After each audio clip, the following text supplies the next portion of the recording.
Hello, everybody, and welcome to StonesCast 91. My name's Tom Marshall. My first time hosting StonesCast, so please bear with me as we go through this. But I am joined today by Chris Lane. Hi, Tom. Sudhir Rawal. Evening. And Adam Fairman. Evening. So just before we start, another quick thank you to Roll Feast, our sponsors. Obviously been supporting this cast for a little while now, so thank you to them. But we do have a newbie today on Stonescast in Adams. So as per tradition, could you give us a quick sort of introduction into your sort of Stones background, Adam? Yeah, of course I can. So I could save time by just referring people back to watch my brother's debut a few months ago, because as you wouldn't be surprised to hear, it was very similar in terms of I guess when we started going and how many games we've been to, etc. So started going in the 99, 2000 kind of era. That was actually confirmed at the Aldershot game when Fingers showed us a photo of myself and Ashley with Fingers dressed up as an elf at Christmas time. So that would have been around when we started going. We had all the souvenirs. We had our Wildstone raincoats on. We had our Wildstone flask hanging around our neck. And yeah, that's where it all started, really. So back at the Edgware days. I don't really remember too many of the matches at Edgware, I have to say. It was a little bit early on, but remember the ground really well. Remember where we used to park, the walk we used to do every Saturday, and kind of that's my first memory. Started obviously then at Northwood. Remember a bit more of the Northwood era. There's a few games that kind of come to mind. I think one of the random ones I remember is a 2-2 draw of Slough, but the reason I remember it is because of Jermaine Beckford's second goal, which was a volley from well outside the box. That's just stuck with me, along with all the big games, but just I don't know why that goal I just always remember. And actually watched back the highlights just the other day just to remind myself before this. So yeah, all the way through the Northwood era, obviously, and then on to the Vale.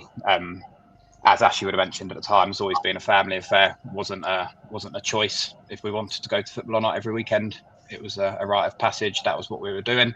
Give my mum a break and kind of gave my dad an excuse to take us out for the day. So always been, obviously, unfortunately now my dad doesn't really go anymore, not able to, but myself and my brothers trying to keep that spirit alive. And I mean, we have no intention of stopping anytime soon. There's absolutely no doubt. Myself and Stephen both got little ones, so I'm sure they'll be introduced to it in the not too distant future. And we'll try and keep that tradition going for sure.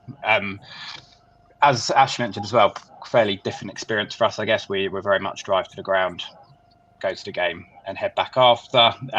Always try, and if it's an away game, we always try and visit the town at least, to spend a few hours visiting the place before we actually go. So try and make a day of it, but I guess a different experience to you guys who get the train or coaches, etc. But we still enjoy it nonetheless, and yeah, gives us something to do every Saturday, so can't complain with that. I was just thinking as well about some other memories I've got. So clearly the Margate, the Dulwich, the FA Trophy runs, kind of all the standout moments really stick with me. There was one extra game that I remember, and that's Merthyr Tydfil away. And I think for me that was just because we're leaving England to go and watch a Wildstone game, which just seemed crazy at the time. I'm pretty sure, if my memory's right, we lost fairly comfortably.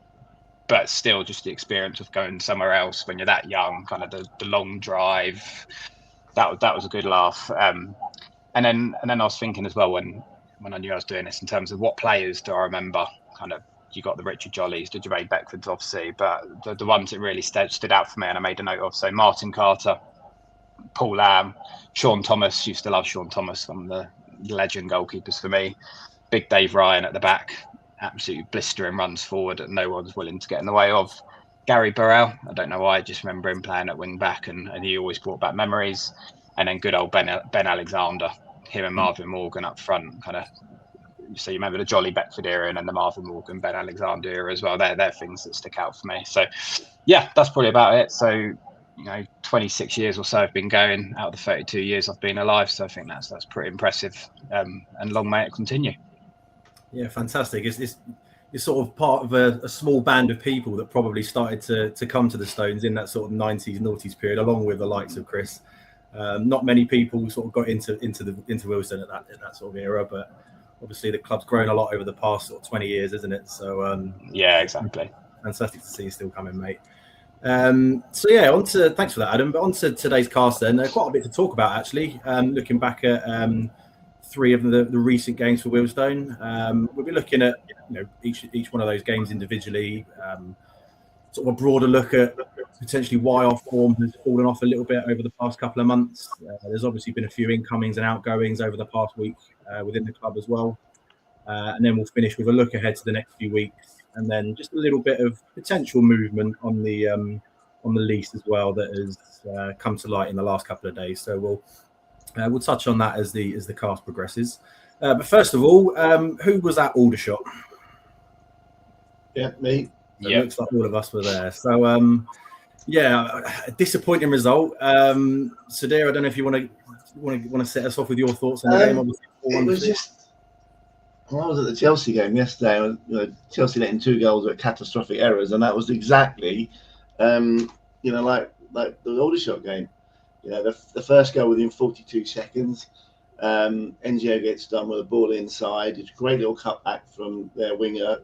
Unlike anything that we did, it actually went to one of their players. I think it was McAvoy was probably slow to get into that incoming player. It's not the greatest shot in the world.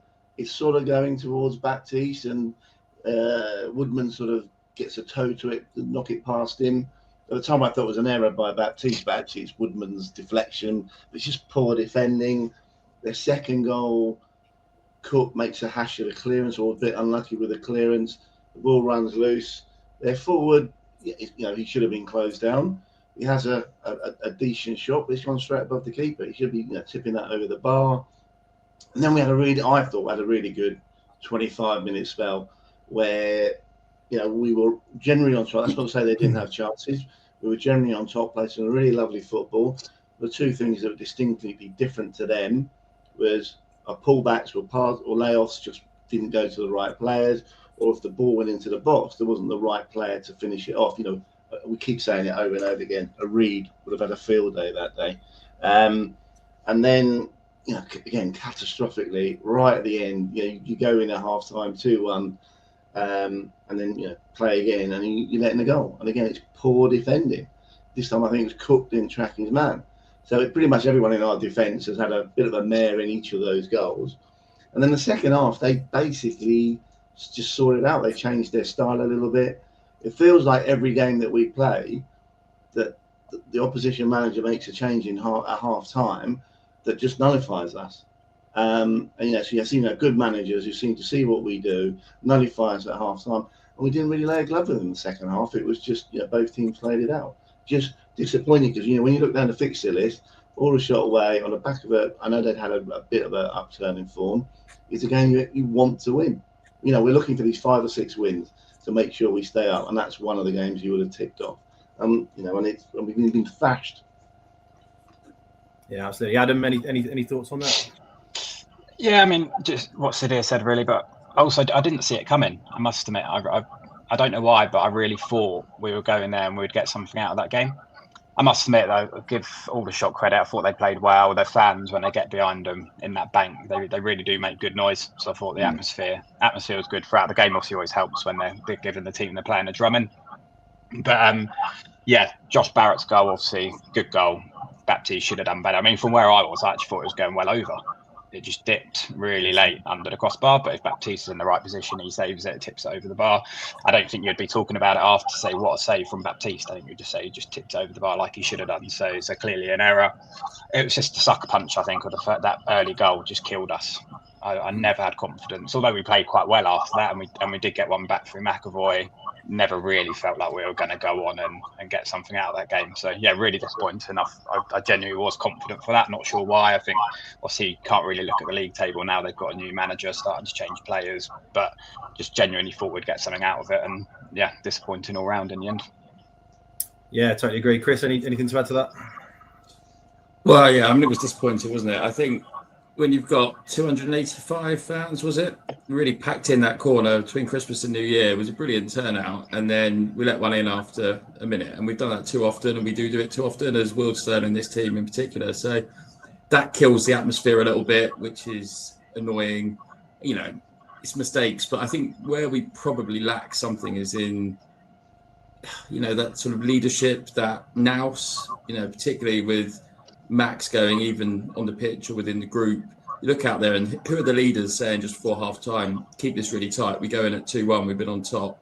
and we can win this. And I thought we'd win it. We did it a couple of years ago when we came back against them, and they were pretty ordinary. And that's the thing about this whole league at the moment is we are struggling, notwithstanding the recent result. But there's not that many teams that are much, much better than us. We've had a few drubbings recently, but we've got some decent players in there. It's just sort of legs, and so much of football is about momentum, and we've just sort of lost that sort of winning mentality or that sort of resilience at the moment, which is a worry. So, yeah, that was the overriding thought for me, that it was just naivety, because that game was there for the at least draw in second half. And, you know, we all went away feeling like, you know, it was definitely 1 point, if not 3 points lost. Yeah, I totally agree. It obviously didn't help that obviously from the Boxing Day game against Bournemouth, when we concede a goal after 45 seconds, you get pumped 4-0 at home. You turn up away at a team in the bottom four and you think, let's start well here, let's get on the front foot. And then you do exactly the same thing and concede after 40 seconds again. And you could almost see the confidence just disappear completely straight away. And that first sort of 10, 15 minutes, we looked a bit all over the place. But I agree with Sudhir after that. I think for the rest of up until that 45th minute, we were by far the better side. We were getting loads of joy down the right-hand side with Hassan going at his man. We just couldn't find that pass. We couldn't find that final ball. When McAvoy made it 2-1, you think, oh, here we go. Lots more pressure. And then being Aldershot's first attack for about 20 minutes, and it's 3-1 just on half-time, and it's game over, isn't it? It's just I think confidence was a huge issue with that one. Adam made a good point, and I think this is a fair comment. I think Aldershot's home support, pound for pound, is probably the best in the league, because they, you know, at Barrow, they do make an absolute racket. It's probably the one ground where the drum actually works to aid the atmosphere, and it's, you know, it's an old-fashioned ground. If they went to a new ground, they probably wouldn't have half the atmosphere. But you know, they really make a racket. They do get behind their team. I think that just helps them just, you know, grab that momentum. The last thing you need is 45 seconds of ball point of view to go a goal down. It just raises everything. But then you see a couple of days ago they get beat 5-1 at home by Solihull, and you're thinking, where's that come from? That's kind of been a summarisation of Aldershot for the past couple of seasons, isn't it? They get a couple of fantastic wins and then a couple of hammerings out of nowhere. Well, their fans always think they're going down. I mean, if you ever there's a forum that I go on, and literally they're always doomed. They're always doomed, and they're right at the end of the season, have a nice little run, and they're safe. Yeah, so I mean, it was a disappointing result at Aldershot. We'll touch on it a bit later in the cast about our form against teams in and around that bottom four, especially away from home. But it's been an issue this season, but we'll come on to that in a little while.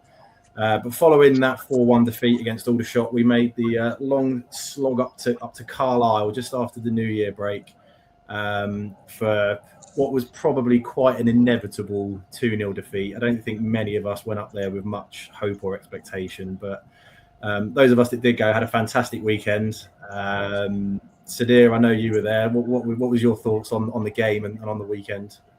I'd like to go and see the city properly. You know, we had a torturous journey. So we got the train up to Shipley in Yorkshire, where Ed Hall picked Mark Hyden up. And I think he basically said it'll be a couple of hours to Carlisle. About 3.5 hours later on, we sort of rolled into Carlisle about 1:15. Found a pub where there was some Stones fans. Had a couple of beers. Went to the game. I mean, it's a great old ground, isn't it? You know, it's old school. It's old fashioned. That's homestand is quite a weird style. And as the game wore on, the sun was setting. And you get some great views. I thought the game was dull as dishwater, really. Did they do lots? No. Did we do anything positive? No. But again, it's errors leading to goals. You know, you look at the first goal, First of all, it was Woodman. You know, Armstrong, it was a nice little ball into Armstrong, controlled it well. But he turned. How on earth was he allowed to turn when Woodman is running alongside him? He should have blocked off the turn. And then the shot. It's not the hardest shot. I thought originally it had gone in the corner. Yeah, and then you look at the highlights. It's gone through Baptiste's legs. There's another Baptiste error. And they hadn't really done much beforehand. Yeah, I mean, they had a lot of the possession. You know, I think Cox had talked about being much better in possession, and we held it. We were defense, but we didn't really make any forward movements. 1-0 at half time. You never know. Their ambitions might be limited, and then you let in the softest of goals from a corner, which an under 10 team would have been embarrassed to let in. The terrible goal, wasn't it was just pathetic, and it's another catalogue of errors. I don't know who was on the near post. Was it Woodman? Was it McAvoy? Was it Enzio? Whoever it was, there was about 2 or 3 of them, and the ball just goes. It wasn't even that well hit a corner. It bounced about 4 times before it reached the guy that tapped it in, didn't it? And then the game just petered out. It was just, and then we had, I think those of us that weren't staying in Carlisle had another 3.5 hour drive back to Leeds, and then you realise that most northern towns close at 10 o'clock because the pubs closed at 10 because there's no one around, and then there's nowhere to eat. You have to get dodgy takeaway and a few bottles of wine from Tesco's and back to Ed's. Yeah, we didn't have that issue in Carlisle, mate, so that wasn't a problem. Chris, did you manage to catch it live, catch the highlights? What was your take on it? I saw the highlights. I mostly enjoyed watching you lot, the antics on the coach on the way up and back. When you're not on a Stones away day and you're on the WhatsApp groups, you did get quite a sober insight into what's going on. And what I thought was a great thing about that, I think Hillsey organised a minibus up, but it was the most eclectic group. Everyone from McMiz and Paul Possinger down to sort of Luca and Raj. It was a real sort of like weird mix of brilliant people. But that's the great thing about Wealdstone, and actually the fact that people would want to go and do that is great. I think for the game, for me, I was just looking at our fixtures this year. I think we've had 2 draws in the north and we've lost the rest of them. And that, it's hard. It's a long way to go. But we've clearly got a bit of an issue with some of these, long distance games. Carlisle are a decent, very good team, and they're going to challenge up there. But I think at this point in things, we didn't really lay a glove at all. It was just one of those games where we turn up and are quite pleased when we don't let 4 in. And yeah, I think it's a difficult one to think that there was much we were going to get out. But I actually probably wouldn't have minded that one being called off, give us a bit of time to regroup. And if we've got a spare Saturday later in the season, we do it. But I guess onwards and upwards, it was one of those games where we didn't offer huge amounts. I did think Baptiste was probably at fault for the goal. In general, I think I'm mixed feelings about Baptiste. I think he's a good shot stopper and he has good moments, but he's not consistent enough. But I do look at McAvoy, Woodman, Cook, all of whom you would probably choose to have in your team, and you think they're good players. But we have been letting a lot of goals in, and there's been howlers among them. So I just wonder, maybe the balance isn't right. I know that Cox has come in now to be the left-sided player. Maybe that helps, but yeah, something doesn't seem quite right with that 3 and the keeper. It's just not been as solid as it might have been. Yeah, you're spot on, Chris. Adam, did you manage to catch it live, catch the highlights? How did you sort of view the game? I didn't catch it live. I did watch I think highlights is a stretch, but I watched the footage back. After listening to Sam Cox's interview after the game as well, and before the game, to be honest, it only sounded like it was one way, and that was we just tried to be hard to beat, tried to be better out of possession, a bit more solid, and I think the Bournemouth game probably led to that a little bit, because I think clearly they just run rings around us, and I think the fear was Carlisle would do the same. So I think it was desperately trying to get a point is what we went up there, I believe, which would have been a good result, but I just don't think we're good enough against those sort of teams to try and sit in. I think you might as well go for it. Lose 4-0, but at least have a go, whereas lose 2-0 and kind of sit in and don't give the fans anything to sing about. So no, it was as expected for me, but it would have been nice to at least see a few chances that we created, but it just really didn't look like there was anything. Yeah, I totally agree. I think you want to mention anything about rhythm sticks? I'm not sure how we're going to provide any context of that in this cast, but the highlight of the second half was a certain repeat of Tony Platt's antics from the night before on the karaoke mic, which was the highlight of the second half. Let's just put it that way. But yeah, I totally agree with everything that's been said there. I think a lot of damage was done by the 2 games before against Aldershot and Bournemouth. We're letting in 8 goals in 2 games. From minute 1, we just set up to, it was almost damage limitation from minute 1. And even at 1-0 down, we didn't really show any ambition to try and get back in the game.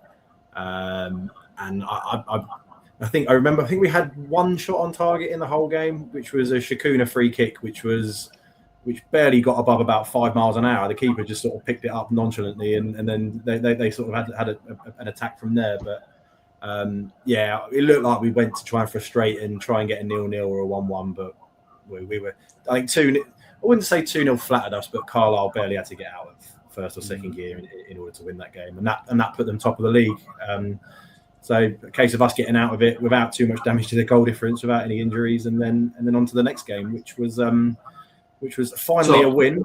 Yes, Chris. Yeah, but just going to say on that though, I mean, I think we needed the cup game, didn't we? Because that was 8 games in the league without a win, having had some really good patch in the sort of late autumn. And, what did we always say about Stuart Maynard's teams? We didn't usually go 3 or 4 games without that win. And I think that's why we'll come on to the games coming up. They're going to be so crucial because it's worrying. You actually get into that patch. The fact we're still where we are shows how well we started the season and how average some of the other teams are. But you look at that form guide and we're second bottom for the last 6, and I think just a little bit higher for the last 10. We've not really scored many goals in that time. We've got a couple against Halifax, but lots of 1-1s. And the problem is if the 1-1s don't turn into 2-1 wins, you slowly. Hillsey was really pleased about our goal difference being 0 for a long time, and that's completely tailed off as well, which is a real shame. Yeah, it's probably a good point. Before we do move on to some brighter news in the Dagenham win, what has gone on in the last sort of month or two with our form? What 2 months ago we were sitting just outside the playoffs, snapping at Southend's heels, sitting in 8th, and as you say, without a win in the league since early November. Why is that, do you think, Adam? Any thoughts? I mean, so I'm no football expert in terms of tactics, but to me it feels like teams have sussed us out. And, you watch one of the games where we've lost and everyone else scouts that in terms of how do you play against us? And I think it's not that difficult. You've got teams. So you take the Bournemouth game, for example. They're high press, win the ball like off our defenders because they're pressing us high. We make mistakes. Either Dante doesn't make a good kick out or Georgiou loses the ball because they're pressing us high. Bang, 1-0. But then you take, I think it was at their 3rd goal. Actually, they didn't press us. They let us pass the ball around, but they know we're going to have possession in areas of the pitch that aren't that dangerous.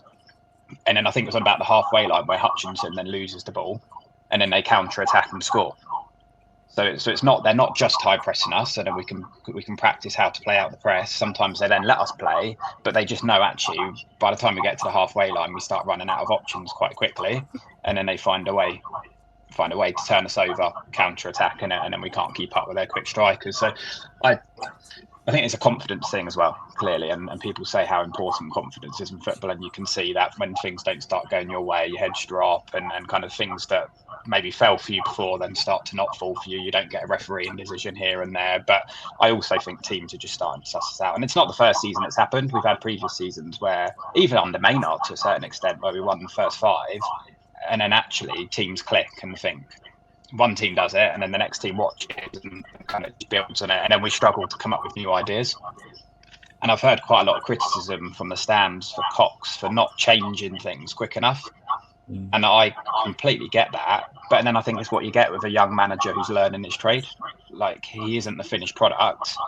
And you come up against some of the Luke Garrards, they can see something straight away, and within 5 minutes they've changed. And I just don't think Sam Cox has necessarily got that experience yet to make the changes as quick. But I'm still behind him, and I think he can do that. But I just think teams are sussing us out, and we're fairly predictable in terms of how we play. It's a really good point, Adam. Really good point. I totally agree with you. I think we had a style of play that worked for us for the first couple of months of the season. It was effective. Teams have figured out how to counter that. I mean, the wins against Yeovil and Brackley away from home, while they were fantastic wins, neither of those sides even attempted to sort of press us high when we were playing with the ball around the back and in midfield, and it made it look easy for us. And I think teams have sussed that out now. And I think, it is a good point about Cox being an inexperienced manager, but, has he been a bit slow to react? Has he been a bit too one-dimensional? And what potentially can he do to sort of shake it up? Sudhir, any thoughts? Well, not get the pasta in again. Since he did his speech, it's all gone south. Yeah. I think I think the interesting thing is that when earlier in the season, we all thought we had a really strong bench. So whenever we were making changes, they all seemed to work. We all seemed, anyone that came on seemed to improve the team, and that might be a confidence thing that we were doing. That the fact that we were playing well, anyone that came on with that same confidence. There just seemed to be a lot of enthusiasm around the team. Chinedu going definitely changed the balance of our back four or back five or whatever we play, which meant that McAvoy had to sort of go out there. And there's no surprise that McAvoy looked a lot more. I know it's against the National League South team that we're going to come on to, but having a left-sided player alongside him in Cox when he came on against Dagenham, all of a sudden gave us a bit more balance to that back four unit. I think the Grimsby thrashing just seems to have knocked the stuffing out of us. I think we probably went up there with some quite high hopes of progressing. And again, we got well beaten that day. And I think it's just we didn't play particularly well the week before when we played Braintree, but Grimsby. And if you go after that, I know we had a decent draw against Hartlepool, we had a decent draw against Forest Green, got lucky a little bit against Halifax. So we had some reasonable results in that run, but we haven't particularly played well. And then we've had a couple of, I think, Truro. And I don't understand why we went on the day to Truro. It made no sense. And I think we stayed overnight at Halifax. I might be wrong, but it seemed to give the impression that we stayed overnight at Halifax. But surely you would have stayed at Truro overnight. That would have made much more sense. And that's the same as going to Carlisle or Newcastle or Gateshead. So it made no sense to do that trip in midweek. And I think we've made a lot of mistakes. I mean, some of that might be financial, that we couldn't do it. And our players have just gone off the boil.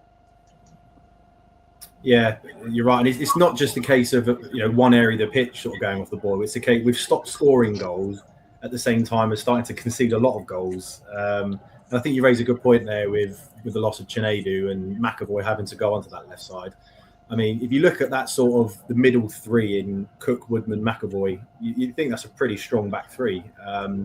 It's been leaking goals recently. And hopefully, as you mentioned, we'll come on to the signing of Cox shortly, but hopefully that signing of that sort of natural left-sided player will add a little bit of stability to that. Again, we'll shortly come on to the sort of run of results that we've got coming up, but is anyone worried about relegation at all, or are we all quite content at the minute that we're going to be all right? I would say before Christmas I wasn't. Yeah. I am now. I think I keep looking at the gap between us and the bottom four. And to be fair, over the last month or 6 weeks, it hasn't changed too much. But we saw what happened with Dagenham last season, where I think they were 8 or 9 points clear in December, and obviously went down. And so it's well within the realms that we could get relegated. I mean, everyone seems to be signing players. There seems to be managerial changes even when they're not in the bottom four. Teams are starting to pick up points as well. I know they'll get a result and then they'll have a poor result. Our momentum's all going the wrong way. So, I'm a football fan. You're always pessimistic, aren't you? Chris, you worried? I think it depends, obviously, how quickly we come out of this rut. I think actually, the trophy win is good because it galvanises the team a bit. And the trophy run means we've got something to play for in the second half of the season. I think it could have been a very damp squib if we'd have lost that. And then we're suddenly looking down and, are we going to go down? Are we not? And I think hopefully off the back of that, if we, and with the slightly friendlier run coming up, if we can stabilise a bit, I think that we'll be all right. I mean, I know it was a lot earlier in the season, but Massey, I just loved. I thought he was a brilliant player. He got us on the front foot. He had tempo. He was confident on the ball. And that's the sort of player we've missed a lot because we've reverted back to a lot of sideways passing, particularly with McAvoy playing left centre back because he's not naturally going forward. So hopefully that will help as well. I think with Cox, it's a difficult one because he started the season brilliantly. I definitely was sceptical when he came in, and I sort of understood the rationale perhaps for him not coming in the previous season on the basis that he's quite good at rallying the troops last 5 games of the season, keeping us up. That started really well at the start of this year. Now, if that's one of his main skills and he's not able to do that and get a tune out of the players that were doing so well earlier in the season, that's what would make me start to worry. I'm not sure that there's a particularly clear Cox ball that's out there and style-wise. So I think it's up to him now to really galvanise them. He hasn't got the Ballers League anymore. I'm not suggesting that was a massive distraction, but that was the day before Truro. Could that have had impact? Who knows? But I'd like to see him really kind of, and I think I think he interviews well. I think he does recognise some of the problems, but I think we just need to really be a bit cuter, get really tight at the back, get that firm foundation. And I think it's going to be our home form that's going to save us, because we're actually not bad at home overall. And I think that if that falls off a cliff, we're in real trouble. It is quite interesting. You mentioned Baller League. I did have a look at when Baller League started compared to our last league win, and I think that Braintree game was only a week or two after Baller League started. I did put that into our WhatsApp group, and I was sort of shot down a little bit. Yeah. But it's not insignificant that I thought. Yeah. Now, if you look at it, and we're probably being disrespectful to Sam, but he's got our commitments. He's got his weekly commitment with Spurs. He's got the Ballers League, where he's got some idiot, shouting at him and telling him all about football. And he's got, and I know it's appreciated, it's a bit of theatre and etc. But that is distracting, because if he's got that the day before a normal training session or a match, how much of that's distracting? And what does he do on a Sunday? I mean, he's a religious man, so he's probably going to church. So his time is being constrained a lot. I do think it's rather unusual for a manager at someone like our club that hasn't done a Q&A. He's not put himself up to be questioned.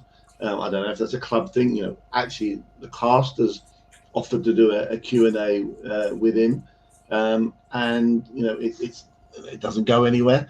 But the club doesn't do it. I don't understand why he's not, having to answer some questions from fans. It's a bit weird.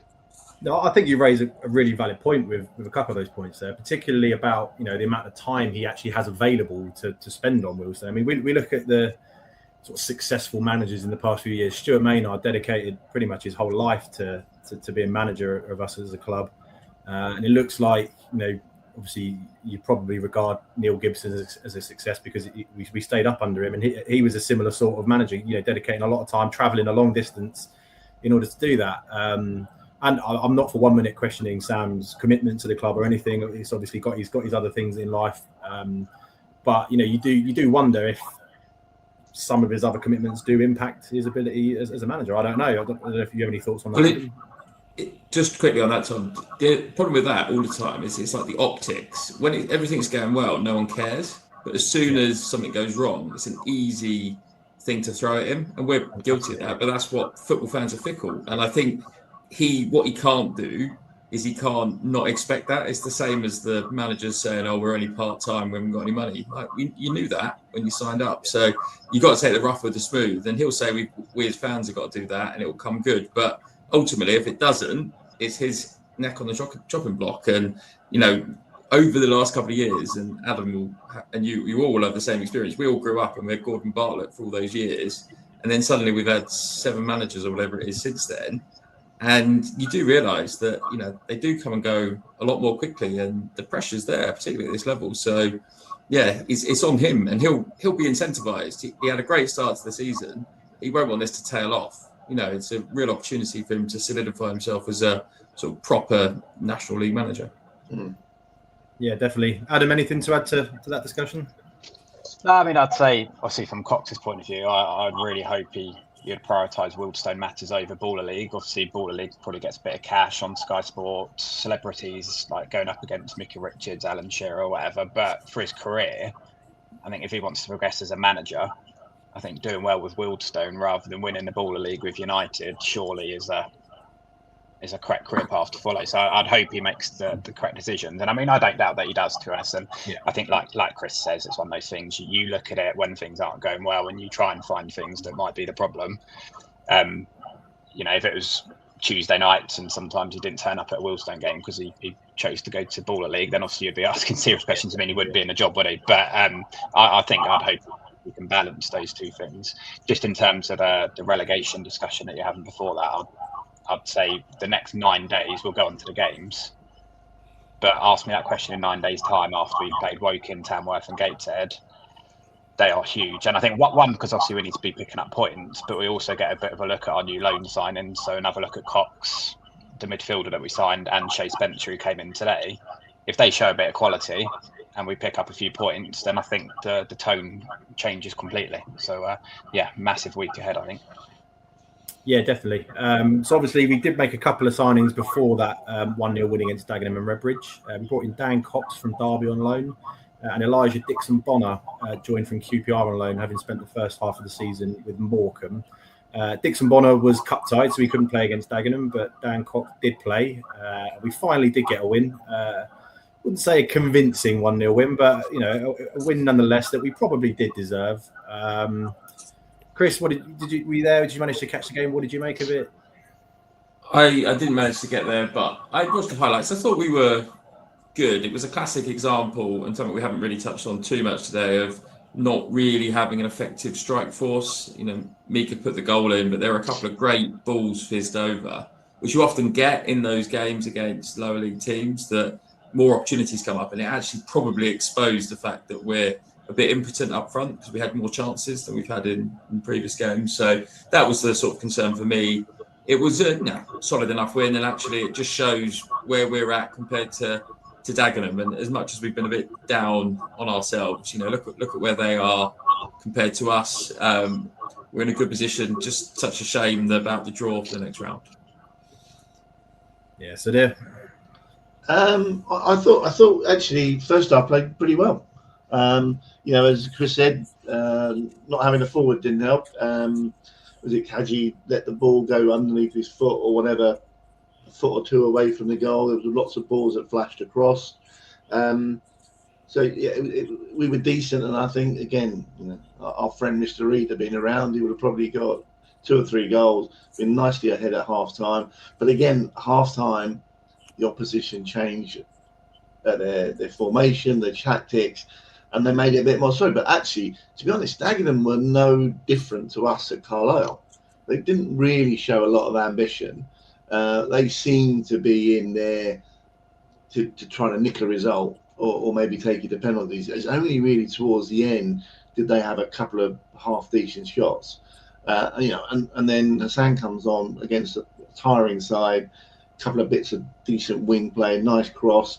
Obiero scores a lovely little deft flick, and we get our deserved win. And actually, I think if we'd won 2 or 3-0, it wouldn't have been unfair. But it just continues to show that we haven't got forward. Yeah, Adam. Yeah, I mean, I thought Sid just mentioned the same point I was thinking around, and Lee Bradbury, their manager, even said it after the game, just set up to frustrate us for as long as possible, just like we did to Carlisle. I think tried to stop us playing, let us keep the ball at the back for as long as we like. I think starting first half downhill helped, gave us a quick start. Obviously, I know we didn't score, but we did get out of the traps pretty quick. And generally, I thought we either the balls into the box are great, but there was no one to get on the end of them. The balls into the box just weren't on the money, or the one that was on the money, Kaji just let roll straight under him, as Sid said. So I was getting worried, I must admit, that I always thought we'd score, but I thought it'd be in a penalty shootout, is how it felt to me. I couldn't see us scoring in the 90 minutes. And I thought, Sack coming on, but uphill, is he going to have the same effect? But no, to be fair, he did. He just got at them, got at the full-back. I think one of their players went off injured, so that's bring on a new player down that side, which probably helped. But all it needed was one moment, one good ball, and good finish from Obiero, to be fair. Right place, right time, and a neat little flick in. So it's not that often this season we've had teams play like that against us. Like normally we're getting pressed high, and for once we had a team that actually just defended and let us control the game from start to finish. So I think if it was 3-0, no one would have said anything, but take the 1-0 and move on, I think. Yeah, I was actually amazed at how Dagenham set up against us. I thought the last few weeks, they'd have looked at us as really vulnerable, hadn't won in a month and a half or whatever it was. And Dagenham were poor, weren't they? I expected a lot more. I was really sort of nervous going into the game. And I think their first shot was after about 70 minutes that was sort of blazed over the bar. And there was a bit of sort of fortune because the right back that started the game was subbed off for another right back. I think Bradbury mentioned it in his interview afterwards. They brought on another right back to deal with Hassan, and I think Omar Musa went crunching into a tackle with him after about 2 minutes, and then said right back had to go off, so they had to sort of rejig again and put a player out of position at right back, and you could tell when Hassan came on, he had him on a piece of string, didn't he? He was going around him at will, which obviously led to the goal as well. But yeah, really surprised with how Dagenham played. I mean, obviously it was a debut for Dan Cox in from Derby on that left side.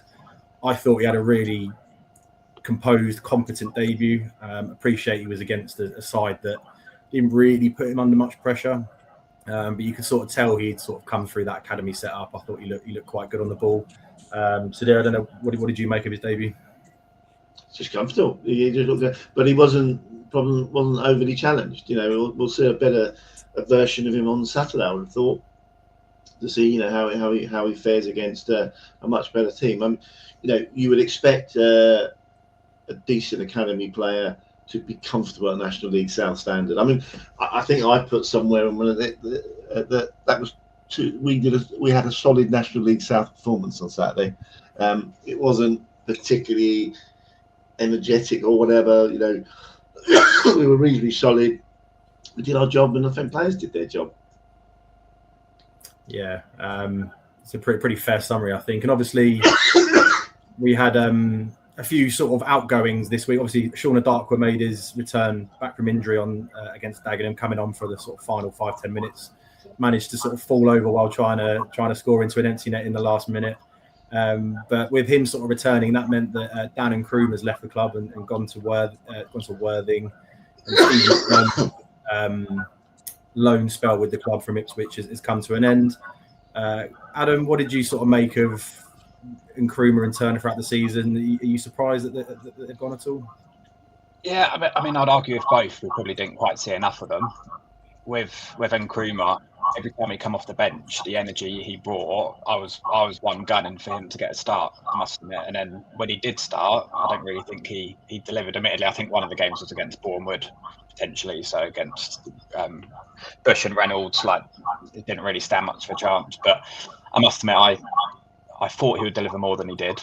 It could be that the service up to him just wasn't what it needed to be. Potentially scored a couple of decent goals. Nearly got a game postponed. Quite a good little cameo, I would say. And then Turner, I think it was at the Yeovil game where he made his debut and came on and looked promising again. But I think probably just a little bit too inexperienced for the level. Wasn't quite up to it. But I've no doubt that he'll get a loan at a lower league club and do well. And maybe we'll see him again at some point. Yeah, Chris, what did you make of the ingoings and outgoings in the last week? Any other areas where you think we might offload or bring some players in? Yeah, I mean, I think if we had a choice, we probably wouldn't have relied on Sean coming back in as our ingoing. I think he really is in the last chance saloon. When he's been good, he's been very impressive. Southend and others sniffing around, but he's an instinctive player. And when he thinks about it too much, it's not great. I think it'll be interesting to see, is he willing to risk getting in behind with that hamstring? Is he worried about it again? Again, that's where his real strength would be. I think he plays best when he's got someone around him. I don't really see him, despite his size, he's not really leading the line, especially. I think what he wants is somebody working hard, giving him the ball on the edge of the box that he can lash one in without thinking about it. So hopefully we'll see a little bit of that. He's got a lot to prove, and I think, to be fair to him, he always seems to work hard to get back. It's just hopefully we need it's a bit like with Max. When Max was playing really well, it was great, but he had long periods where he was injured and it just wasn't happening. So fingers crossed that happens. I like centre backs, big centre backs. Cox looks pretty good to me. He's got a good pedigree at a youth level. I like the look of that. I think we still need somebody a bit like Massey. I know he's hard to find, somebody who makes the ball tick forward. And I still feel throughout the season we've lacked a kind of Alarakia player, sort of selfish. Shakuna does it a little bit, but a selfish player on the edge of the box who draws players in, can do the triangles, is willing to have a shot. That's the sort of player I'd like to see us go for. I guess it's been an interesting one for the board, and without obviously Nick coming in officially yet, we haven't really rolled the dice in the way that other clubs have done. And you could argue that's sensible until we need to, particularly while we're still in the trophy. But yeah, will that come at some point? We need to stay up, so I think we need to do it if we need to, but I doubt that they will do it if we're on course to finish sort of 18th or something. Yeah, you mentioned a sort of Massey player. I mean, only today we've announced the signing on loan from Reading, Shea Spencer. He does sound good. Yeah. That midfield sort of role. Don't know a huge amount about him. I think this is potentially his first sort of loan into senior football. Potentially, Sudhir. Isn't he a defensive midfielder? Potentially, yeah. I thought he was more of a DM from what I've seen. Okay. I mean, we were joking when Sean came on, is that, you know, whether he'd miss a goal first or pull his hamstring, and he sort of his hamstrings weren't powerful enough for him to shoot properly into that open goal. So, I suspect mentally it's going to be really difficult for him to really stretch those hamstrings, and it's going to take him a long time. I mean, you would sort of think he probably needs to go out on loan. In the same way as Mason Barrett apparently is supposed to be pretty close to fitness, that he should go out on loan and try to get some confidence and some fitness. You can't disagree with either of the guys in terms of what we've been missing. I genuinely think that Max Kreshmar is a big miss. Yep. I think, you know, we didn't see enough of him, but when he played. I mean, he was so central to us staying up 2 years ago. I mean, he was massive in that. I think he brings that leadership qualities. He's very energetic around the pitch. He's feisty. I quite like the fact that he's feisty with the fans sometimes if he has a point to make. And we haven't really got that in the team. Do we have an out and out playmaker? No. You know, if we had a nice big budget, there's lots of changes you would make of that team. There's very few of that team you say you wouldn't want. Yeah, you know, in a squad, but there's a number of people. There'll be some people who start that you probably would prefer someone else in their place. I thought it was quite interesting that Woodman was put into the leadership team. He's not someone I would have necessarily naturally thought. I mean, maybe in the future, centre back's a good position for it. But you look at, you know, Cook, Woodman, Enzio. They're all lead by example players. I like big brash. I mean, I like Cook as a captain. I think he's pretty good. But I think you do want somebody like Max, who's just in the ear of the referee, who's rallying the players. The point we were talking about earlier, that little bit of experience, I think that's something we're really lacking in the squad at the moment. And that might be a bit of a rogue move. Maybe we do just actually get in a slightly grislier, older player, just to help us see through the rest of the season. And I wouldn't be averse to that if we can find the right sort of player. Yeah, totally agree. Unless there's anything else to sort of mention on signings, I think it's a good time to move on to the sort of upcoming fixtures, starting with Woking this Saturday, obviously weather permitting. Woking's form has picked up in the last few weeks. They sit just above us in the league. Adam, what are you expecting going into this one? Tough game. I think, like you say, the form's picked up. Very different to when we played them beginning of the season, and I think you know what you're going to get with a Neil Ardley side. They're going to be organised. We've come up against him enough, haven't we? For Notts, for York, for Solihull, always has an organised side. I had a look at their squad, and I mean, you guys might know their players a bit better. I didn't really see anyone as a real standout player to worry about, but I just think they do have a solid squad. Like whatever 11 they put out. Probably their best player is their goalkeeper in Jaskalainen. I think he's a really solid young keeper who I'm surprised that they're keeping much longer, because I think there's a lot of talk of him going in the summer and he didn't. So yeah, whether he'll go next year, I don't know. But I don't think he played, did he, in the earlier fixture with them? I think Craig Ross was in goal, if I remember rightly. But yeah, I think tough game at home though. I'll back us. I think we'll get something out of it, but it won't be easy, and I think they're going to have more confidence than we are. So be an interesting one. Yeah, Chris. Yeah, I mean, I think they've done all right, haven't they? They've sort of come back. I thought we played well there at the start of the season, and I was just looking. I think we've played 12 at home and they've played 14, and they're 3 points ahead of us. So were we to win, we'd be on the same amount of points with an extra home game in hand, and that would feel probably about right. You know, I think they're about at our level. They've got a lot more momentum than us at the moment, but they're always the sort of team that's in and around us. I never really think they're going to go down. I know that they've sort of flirted with it a few times, but it'd be a nice one to at least get a draw. If not, definitely try and keep a clean sheet. If we can nick a 1-0, 2-1, that'd be brilliant. Yeah, so it. Just need to recreate the form of our game there. I thought we were excellent when we played them at the second game of the season, and I think we need to win. I think as much as a draw is fine, we need to win. We need to get the momentum going. As Adam said earlier, these next 3 games are really important, and we've got to be looking to try to pick up as close to 9 points as we can do. So, home game should be a decent crowd. Because they'll bring a reasonable number. So, to me, it's a must win. Yeah, there's certainly nothing to fear, are they? I mean, only sitting sort of mid-table, and as we've sort of touched on already, our home form this season, particularly in the league, has actually been pretty good, isn't it? I think it's only sort of 2 or 3 losses that we've had so far in the league, and I think obviously that's Carlisle, Rochdale, and Boreham Wood, all of which at the top end of the league. So I think a point is an absolute minimum, and we should certainly be looking at 3. But as we said, a tough game, and then following that we have a Wednesday fixture against Tamworth, a team that we've not really managed to get the better of in the last couple of seasons. They managed to do the double us over us last season in a game at home where Max Kretschmar was sent off and we lost 1-0, and we picked up what was probably a decent point at the time earlier in the season at Tamworth, but that was obviously the game where Alfie Massey picked up his injury, which led to him going back.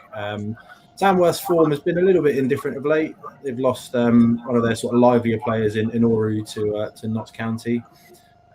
Chris, what do you expect from that one? I think there could be a few goals. I mean, I was just looking. I think they're joint 4th worst for conceding. So they've let in 46 goals compared to Woking at 28. And we're on 41. So it just shows that they've let a lot of goals in. They've obviously scored a few as well. I don't know. Do they still have the long ball merchant? That's been their thing, isn't it? With the long throw. Again, I think that's the sort of game at home Tuesday night. We've got to expect that's one to win. I think we need 4 points out of these next 2 games really. We do that, and it's a completely different table, and takes the pressure off. That's the thing we talked about earlier. Just that little bit of respite. Then you start looking forward to Forest Green. That's it can easily go like that. A couple of weeks and we're happy. What we want to avoid is going into the later game against Gateshead, who are a classic example of a team that beat Wealdstone when they're having an awful time, off the back of a load of maybe 1 win out of 2. If we've got a bit of momentum, we should then be able to go up there and what I'd love to see us do is come out of the traps. When was the last time we scored a goal in the first 2 minutes? I don't know. Be really good. Just even if it's Sack or someone playing early, really get it in there and just go for it. I think that'd be great. It'd be great if we can do it. Yeah, totally agree. Adam, any thoughts on Tamworth? Yeah, I mean, glad Inoru's gone to Notts, because he caused us loads of problems last year and scored against us, didn't he? After Max Kretschmar got sent off, had loads of pace. So I remember coming down the hill, second half, he really caused us problems. They're just a bit of a shithouse of a non-league team, aren't they? With Jazz singing goal and then Guy Hollis at the back, and then Tom Tonks, and they've got Dan Creaney back. I don't know if he's playing for them at the minute or not, but I know he didn't get on too well at Solihull.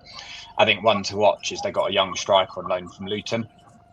I think his name's Ollie Lynch. And I actually saw him play 1 game for Hemel Hempstead last year in the National South, and he looked absolutely class. And he banged in the goals at the end of the season. And there was actually talks about him joining up the Luton first team at the time. Obviously, they've decided to loan him out again. I thought Tamworth was an interesting choice for him, but I noticed he scored, I think, in the last couple of matches for Tamworth, so he seems to be getting back on the score sheet. So I think that'll be one to look out for. He's tall, he's young, and he's quick. But yeah, I think we've got enough. I think we can do them. But like you said, our record against them isn't great, so it's about time we turn that around. Yeah, I think you're right about the shithouse team. They are a horrible side to play against. They're nasty. They're big. They're direct. But especially last season, it's effective. It worked for them last season. I think everyone had them sort of tipped to go down last season, and they finished comfortably in the top half. And they got off to a decent start this season.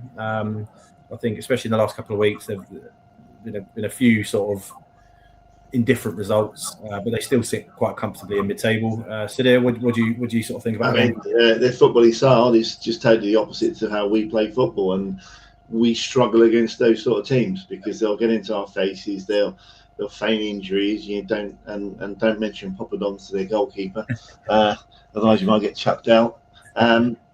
It's just, again, it's a game we just got to win. Yeah. Just hook or by crook, we've just got to win the game. And as Chris said earlier, they get 6 points in the bag, and all of a sudden life looks a lot rosier. We're probably another 3 or 4 wins away from staying up. So we just got to get a win. And it's going to be playing against a side that who start a football we don't like playing against, and we've got to defend well, we've got to be strong, and then take our chances when they come. Yeah, absolutely. And on the back of that, this sort of, as we've mentioned, a crucial sort of nine-day period, we've got the team in absolute rank form at the minute, but have made a recent managerial change and a lot of signings, including a certain Sam Bowen. We make the long journey up to Gateshead a week on Saturday.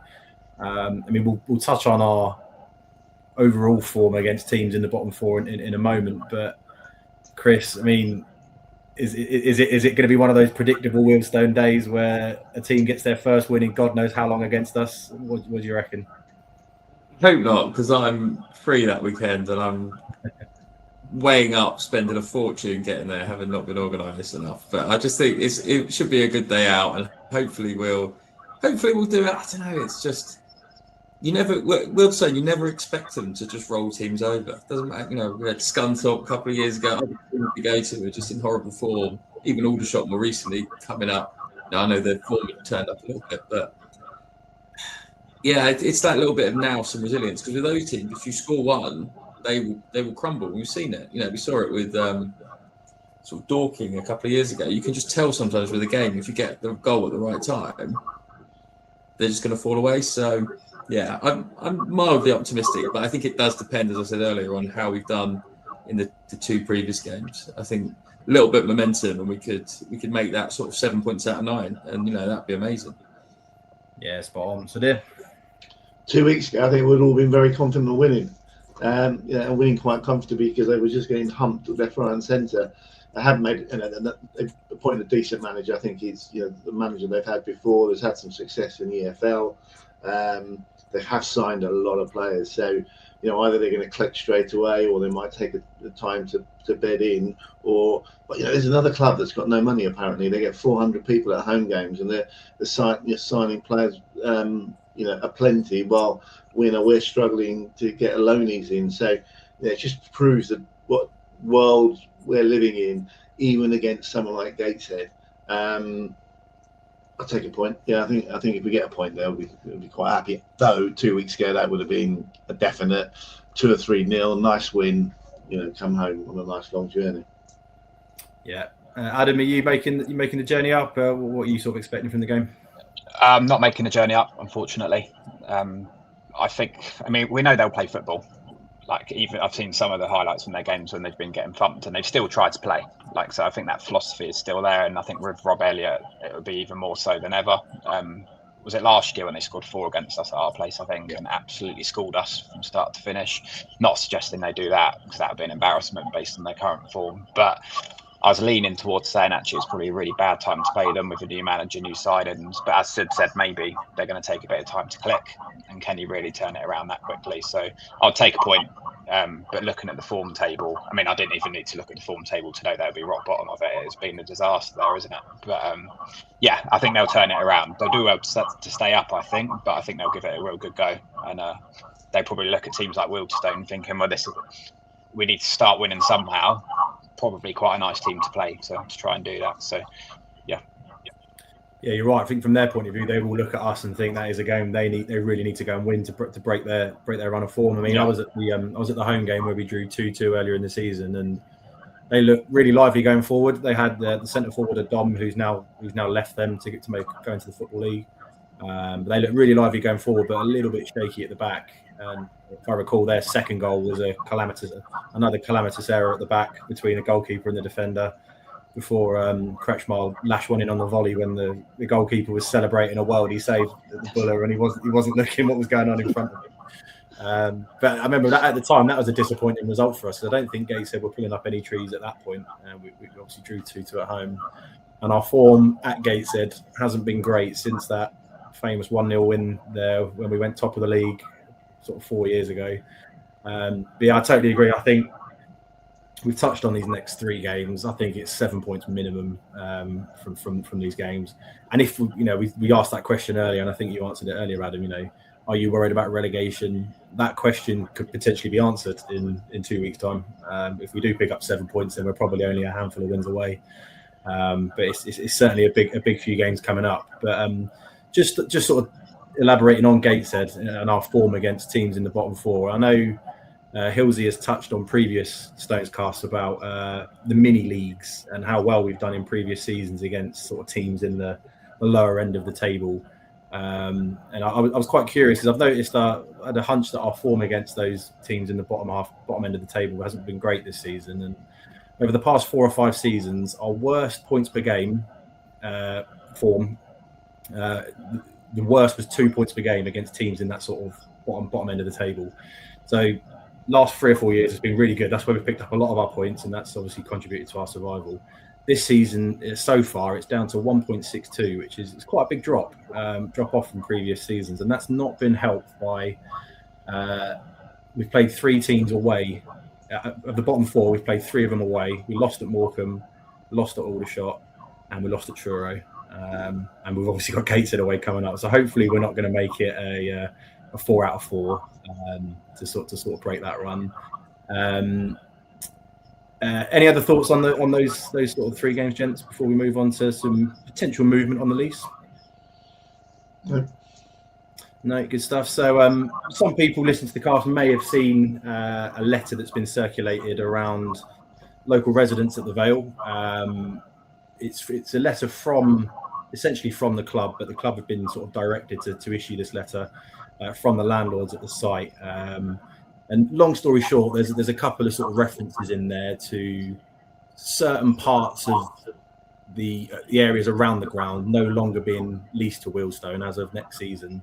But it does sort of potentially make reference to the ground and the car park potentially remaining as part of the lease for Wealdstone from June onwards. Sudhir, I'm assuming you've seen this letter. What's your take on it? Yeah, I think when I first read it, I sort of saw it in quite a positive light because it did make reference to next season. It did make reference to what would be available to the football club, and I don't think that's necessarily old news. I think there's lots of talk in the past being that if a new lease was granted, it might be much more of a shared site.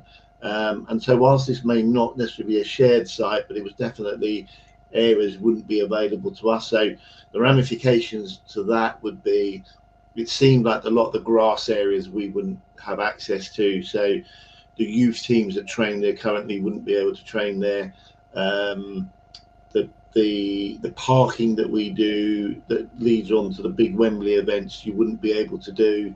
So that would negate some value. But an overall picture would be that there were references to a new lease or a lease. I think, I've got a little bit, that sounds quite positive. I suspect it's just another tick to another thing to deal with, as opposed to this week or early next week, there'll be announcement that the lease has been signed. It feels like it's just another bit that we've got to do, and what we don't know is how many of these other bits we still got to clear and sort out with the leaseholders. Like everyone else, in our WhatsApp group, Jez is always incredibly confident it will be signed. It might happen lastminute.com, but it will be signed. My worry is how this is playing out in Chicago. Yeah. Yeah. Chris, I know you sort of keep tabs on a lot of what happens with the lease and what happens with KSIMC. What's your sort of take on that? Well, I think people have made the valid point that if you look at it dispassionately, if you have a lease that's expiring, I think March this year, is it March or May? In most situations, nobody likes to renew their contract until it's like a couple of weeks before, if you're the owner of it. But if it's the other side, they're coming and harassing you and wanting you to sign up to their new deals, and we'll also know those people because we have our own priorities. And I think there is a bit of a disconnect sometimes on that front. I think what's been quite difficult is it's been a bit disingenuous because we had all these announcements last summer, and you almost just feel like you've been strung along slightly. And what we need as a club is some sort of certainty. I think we're probably all wedded to the fact now that our future's away from the Vale, even if that feels quite a long way away. I don't think there's any time soon that they're going to be able to do anything different with the site. So I suspect that income is important. They're fundraising a huge amount of money for their Harefield site, and it does appear to me that there's a number of planning applications that are still ongoing with the council. And actually, I think that it would probably help their cause if they were supportive of us. But it gives them some leverage if they're having any conversations. So I think some of those processes are going through as well. So we've got some great people involved in those discussions, and that will happen.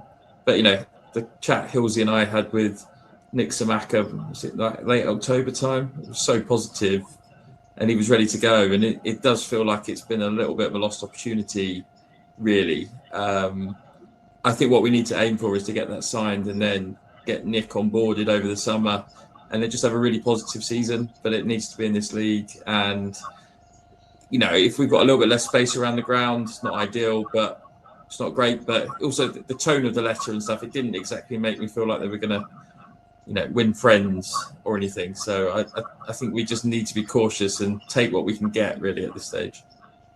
Yeah, I think we have lost. The other thing I think we've just got to be mindful of on the political side is there are council elections in May, and whilst there's a significant Conservative majority at the moment in Hillingdon Council, they've had their own financial issues.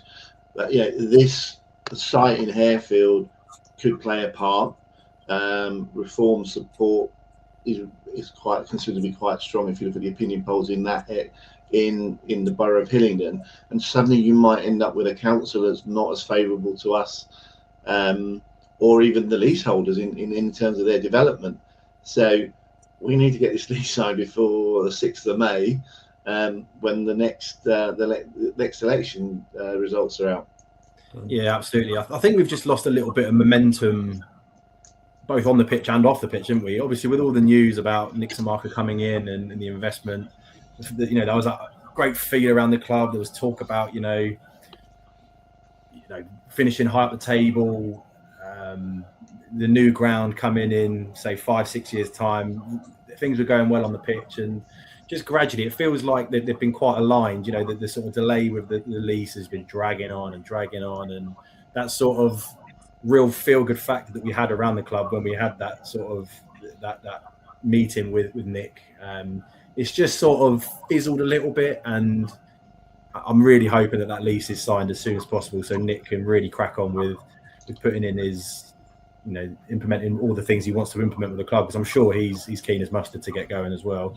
I wonder. We talked about whether our form has fallen away since the sort of the beginning of November. Yeah. And is it? No, whilst players shouldn't be really concerned about the finances, they are being paid on time, and what's in their contract, so that they shouldn't be worrying about that. But I don't know whether the uncertainty, the lack of maybe the goodwill feeling around the club has dissipated. Has that had an impact on the squad, the club, the management, that the form has suddenly fallen away? I mean, it shouldn't do, but is it just another thing that's played into the environment? Yeah, it's a valid question. Adam, I don't know if you've got any thoughts on the sort of current progress of the lease and anything like that. What's your take on it? Yeah, I mean, not too much more to add, really. I completely got faith that we've got the right people to get it sorted. It feels like there's additional pressure, isn't there, this year because of the investment that's tied up within that lease. Like, just want to get it over the line. I remember Nick Samaka saying we will get the lease signed, and he also said we will not get relegated. They were two things that he said. So one almost leads to the other, in my view. We get the lease signed, we get the money, so that can get us out of trouble if we need it. Hopefully we don't, obviously, but if we do, the lease really is going to unlock that money. to get us out of trouble. But I agree with what Sib said. That letter just feels like it's another tick in a box. I can imagine there's a whole long checklist, and it's just yet another thing. Tick that one, move on to the next one. So, but you never know. I think we could get news any minute, and I must admit, I'm not in the know or kind of up to date with that sort of thing at all. But I'm just positive and optimistic that with the people that we've got at the club, we will get it sorted. It's just a matter of time. Tom, one of the things you mentioned, which was true, is that it was a real feel-good factor at the start of the season. I remember the last couple of seasons, it's been quite turgid at times, and you go to games and you sort of come away thinking, God, that was awful. And, you know, we obviously continue to go along and we continue to do those miles, but it does make it harder. You know, you're suddenly thinking Gateshead, especially if you've done Carlisle, if you've done Halifax, if you've been to some of these other games. And, you know, the fans actually, I think, have done really well considering that. You know, we've had this downturn in form. And for me, that's why the trophy is now really important this season. I think this is a great opportunity potentially for us to, you know, every year we're getting further and further in the trophy. We're more established in the same we are with the FA Cup. Unfortunate draw against Forest Green. Hopefully they might be a bit distracted, but I think Savage would probably quite like to win it as well. So I think if we can progress through that, you know, 2 games to Wembley, then that can save our season to a certain extent. That happens, Delise gets signed, Nick announces we have a signing that's going to take us to Wembley. You know, you could just see it being written really well. So fingers crossed that we can get a win there and pick up a bit of form, because otherwise it's going to be a pretty bleak end of the season. And, you know, we'll carry on going, but it'd be such a shame, particularly with like the crowds and stuff at home, if we got, you know, people starting to think about, you know, oh, maybe Wembley's on the horizon. Could be really great for the club and just for that sort of returning that feel good factor. Yeah, you raise a couple of really good points here. Actually, first one there is the turnouts at both Aldershot and Carlisle. I thought they were both fantastic turnouts. To be fair, I mean, Aldershot away on a Tuesday. I know it's not far to go, but we weren't in the best of form. You know, between Christmas and New Year, we took by 300 there, which I thought was a really good turnout. Again, let down after 45 seconds. But then again at Carlisle, I mean, 108 hardy souls going up to Carlisle on a freezing cold January weekend. I thought was a fantastic turnout. So full credit to everyone that did go there. And that brings us on to sort of our final point, which is the FA Trophy draw. I mean, we won't review the whole game because there will be another cast before then. But Forest Green away. I mean, it's typical Wealdstone Cup draw, isn't it? Again, it's the hardest possible draw we could have possibly got. I mean, how many times has that happened over the past sort of 5 or 6 years? I understand there will be a coach running to that. So if you are interested, get in touch with the supporters club who will be able to point you in the right direction to getting booked onto that. But you're right, Chris. I think the trophy it's a huge opportunity this year. A club like us sitting where we are in the league, and you know, are Forest Green going to take it as seriously as others? Maybe, I don't know. But I mean, if we do get through that, it's a huge opportunity, isn't it? I don't think we can complain about the draw. I mean, this year we played Whitstable, Chesham, we played Dagenham. Southend. At some point, you're going to play a half decent team. And if you're going to play a half-decent team, you might as well play one nearer the top because they might not be so interested. I mean, Carlisle put out a very skinny team in comparison to the team that we played. And obviously, Rochdale lost on penalties to Tamworth. York are out. Bournemouth out. I think they lost to Brackley. Southend are still in. So, you know, there's no reason. We went to Forest Green last year and got a draw. We got a draw against this year. We won against them at home, so we can beat them. And I think when they played Ebbsfleet in the last round, Isted had a worldie. You know, he had a fantastic game. And actually, whilst it looked like a comfortable 2-0 win, I think it was down to Isted's heroics. So we got every chance to progress, and you've got to play half decent teams somewhere.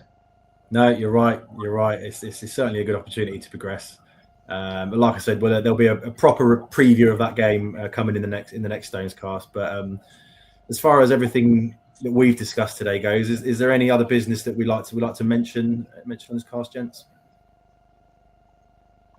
Fantastic. Well, thank you ever so much for your contributions, guys. Well hosted, Tom. Oh, thanks, mate. Appreciate it. Well done, Thomas. Cheers, mate. Cheers, guys. Once again, a huge thanks to Roll Feast for sponsoring this cast. A big 9 days coming up, so get behind the boys and up the Stones. Up the Stones. Up the Stones.